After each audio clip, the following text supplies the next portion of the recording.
and welcome back to Turbos Automotives. I'm Tyler, or at the Rope Hammer Boy over on Instagram, and today we are finally getting started on doing the clutch job on the E36. That being said, we got a Stage 2 FX clutch kit, ordered it off eBay. I'm gonna be honest with you guys, it's the cheapest one I could find. It also included the flywheel, pressure plate, alignment clutch tool, all the bolts that were needed. There's this flywheel. This is the main thing that I wanted from this kit, just due to this being pretty expensive by itself. So got this whole kit. I'll probably put it up for about $250, $210, somewhere around there. Wasn't too bad of a price, and hopefully this does the job on getting it back on the road. And not only do we have the Stage 2 clutch kit, we also have everything else that we could need to do the job via the rear main seal, exhaust gasket, O2 sensor, we got nuts, bolts, clips, we even got the transmission mounts, which we are gonna definitely need. So to kick this off, we're gonna get started on trying to get the exhaust removed on this. It's gonna be a bit difficult as this is a 30-year-old car, never having exhaust work done. So let's get started.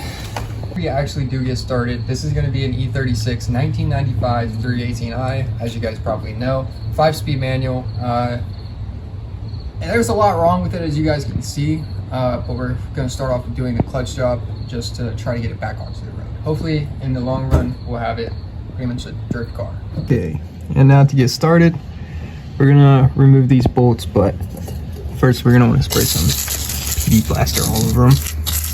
But in the meantime, while that's soaking, we'll get a look at this transmission. You can tell where this rear main seal has been leaking. So we're coming back, trying to figure out what's leaking right here. You know, I'm still new to cars and manual transmissions, so I gotta figure out what that leak is. But after we get the exhaust removed, we gotta get this removed and then get the shifter selector removed. And then that'll basically leave the transmission just hooked up to the bell housing, or the bell housing hooked up to the motor. And then we'll just have to go through and remove all these bell housing bolts. I didn't order another one of these because I figured I probably wouldn't need another one. It looks pretty new, so I'm not too concerned with it. So hopefully I don't destroy or break anything in the process of trying to get it off. But here's the underside of this E36. It's been in Ohio all its life, and this is the only rust that is on it. I do want to see how bad it is down here. Oh yeah, it's not bad at all. That's the front may be cooked. Oh yeah, that's not bad at all. This just means that we have a very, very clean chassis to work with when it comes to drifting and everything like that.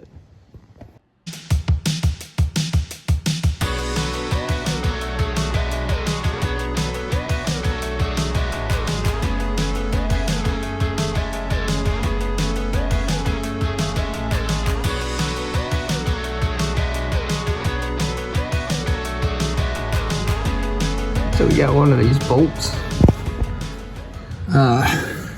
It's a bit difficult trying to get to the rest of these, so I don't know how much of this I'm going to be able to record, especially how rusted these are.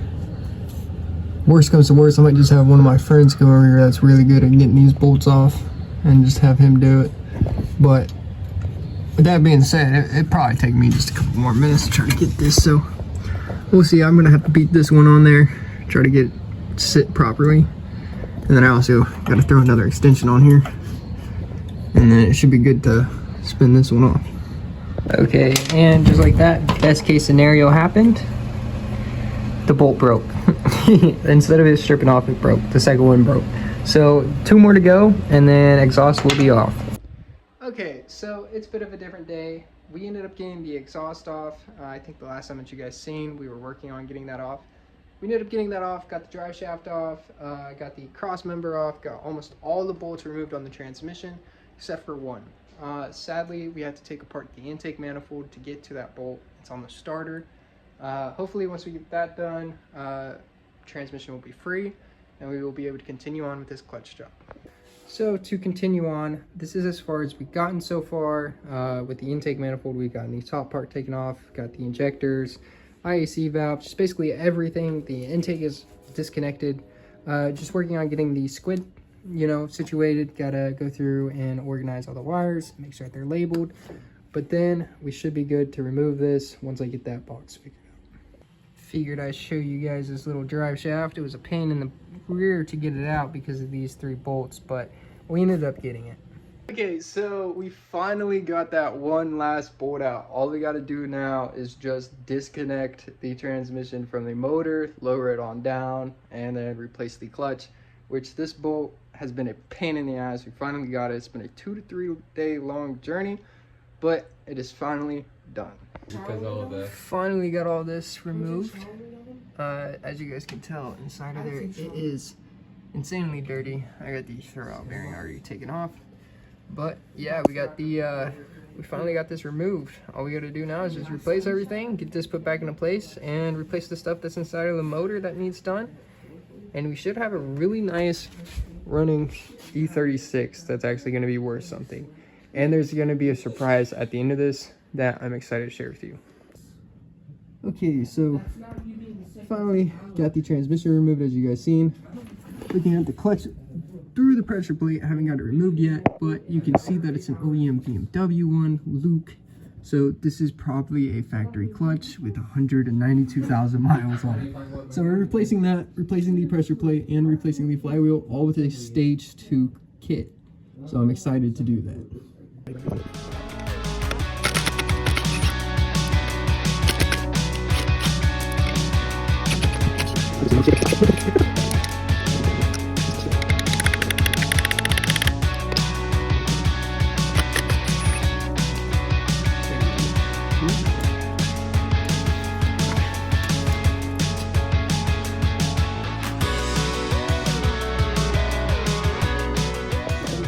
So that seal is definitely leaking. Good thing I got the new one. Gonna get that replaced, and then again, like I said, we were trying our best to just refresh this whole fucking E36, and hopefully by the end of it we have absolutely 0 problems. Praying to God here.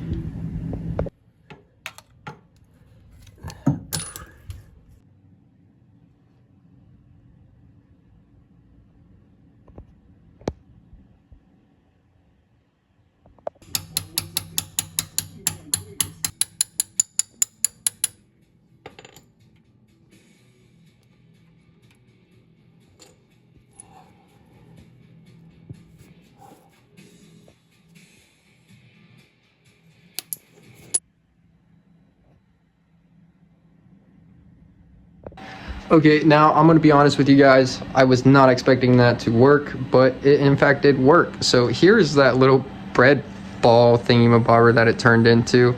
Again, I'm surprised that this actually worked. I ended up switching to a bolt just so that I could get a little bit more thickness in there, so it wasn't pushing the bread out, it was actually pushing it in. Just in case if you guys are having trouble with using an extension, use a bolt. Ended up getting that out though, so now all we got to do is put the new one in, put the new rear main seal in, and then hopefully everything is good to go. Okay, so we finally got the rear main seal installed and the new pilot bearing. All we got to do now is install this clutch, get the intake put back together, get the starter put back on, get the transmission slipped back on, and then we will have a running and driving E36 finally. Okay, so after all those disruptions and everything, we got that rear main seal put in place, but I messed up and didn't replace this gasket that goes behind the rear main seal. So we're going to replace the rear main seal again and go through and replace this, which you guys are about to see. We also got an air intake manifold gasket. It's going to be paper. We're keeping it OEM just because I don't want to run into any issues. Hopefully this and everything here will hopefully fix all the issues I was having. We got a power steering reservoir, the power steering hose to fix those issues. You also got all of these miscellaneous gaskets, bolts, seals, everything like that. Also including the output shaft seal, which you guys seen at the beginning was absolutely toast and leaking. But besides that, I gotta say thank you, FCP Euro, for sending this out and correcting the shipping and everything. Your customer service is absolutely awesome. But we're gonna get that rear main seal replaced and hopefully get the clutch thrown in.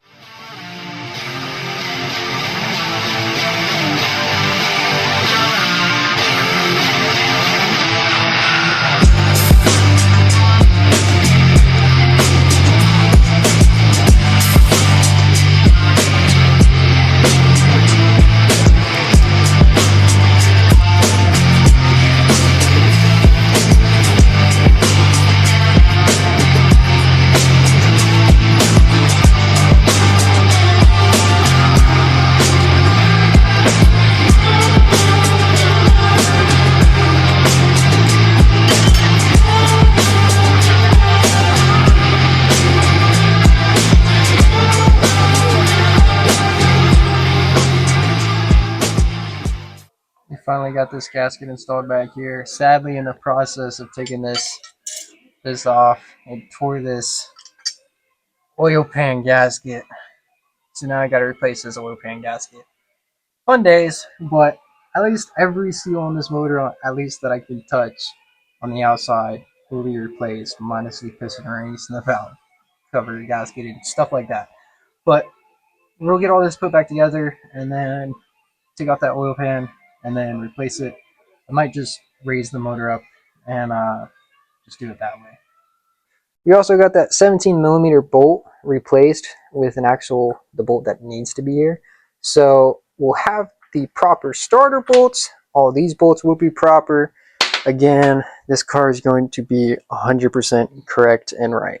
Okay, and with that being said, I think that this is going to be the end of part 1. We're going to do a 2-part series on this. The first part is us dismantling this, as you guys have seen. The second part is going to be us throwing everything back together and actually getting it running right. We are excited because this car is going to basically be brand new. I didn't want to go that route, but we ended up going that route. So I hope to catch you guys in the next video, as we are going to have a lot better quality content coming, and I can't wait to share it with you guys. But until then, stay safe, stay out of trouble, and stay iconic.